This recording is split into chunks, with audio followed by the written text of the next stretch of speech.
All right, it's been another banner week for the media. If by banner, you mean stupid. They remind me of a nasty fly. Every major, that's a nasty fly. I don't like those suckers. I don't know about you in New Mexico, but I'm not into flies or mosquitoes. But who is, really? Also, you know, I don't like snakes too much. I don't like snakes too much. We have plenty of them in New York and Washington, a different variety. I don't like snakes either. You know what? They're almost as bad as children. I know a guy who can't stand his children. They're horrible, horrible human beings. They're a little older now, but they're horrible human beings. He wants to leave his wealth. I said, why would you leave them? They don't even like you. Makes me think of the song YMCA. Think of the song YMCA. YMCA.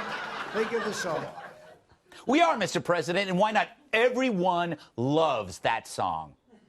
The Republicans love it, and the Democrats love it, and frankly, labor loves it, unions love it, farmers love it. Which could be why everyone is looking so much better these days. You look all much better than you did 3 years ago. Even with the Me Too movement, we can't say this, but I'll say it anyway, you're better looking. Including the men. Including the men, Terry. Not like those phony Democrats. How about these phony Democrats? They started with Russia, Russia, Russia.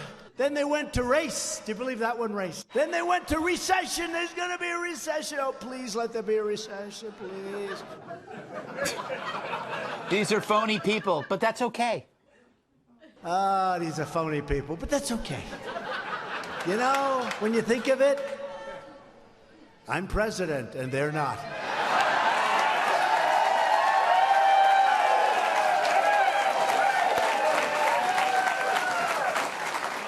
Thank you very much, President Trump. Thank you very much, President Trump. Thank you. All right. That was an experiment to show you that this is funny on its own. I don't even have to write a damn joke anymore. I just pick the best parts and repeat it. Which is great. It's less work for me. And he's way more entertaining than his critics in the media, who are getting more desperate every day.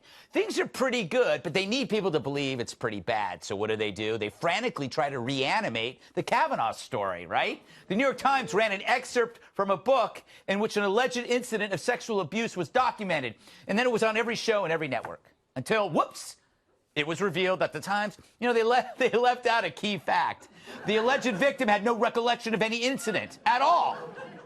Weird how that detail got past the editors. You think a detail like that would matter. But they knew the book and the story itself was a dud. So they obliterated that detail, and that was how they maintained their business model, which is to sell urban legends to people who feel the same way they do. So they ran a story about a Supreme Court justice committing a crime, leaving out the part about there not being a victim. Imagine that. That's a pretty big omission. I mean, that's like writing a book about great Americans and forgetting about me.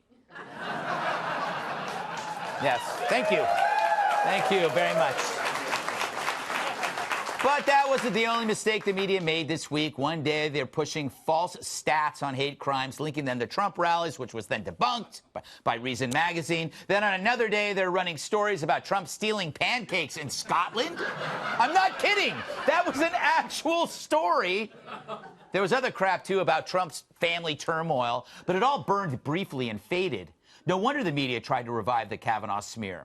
And as always, in trying to take down Trump, they deliberately warp the truth. I wonder if Trump agrees that this is one of the worst weeks in the history of the fake news media. I think this is one of the worst weeks in the history of the fake news media. The media of our country is laughed at all over the world now. You're a joke. You're a joke. Ouch.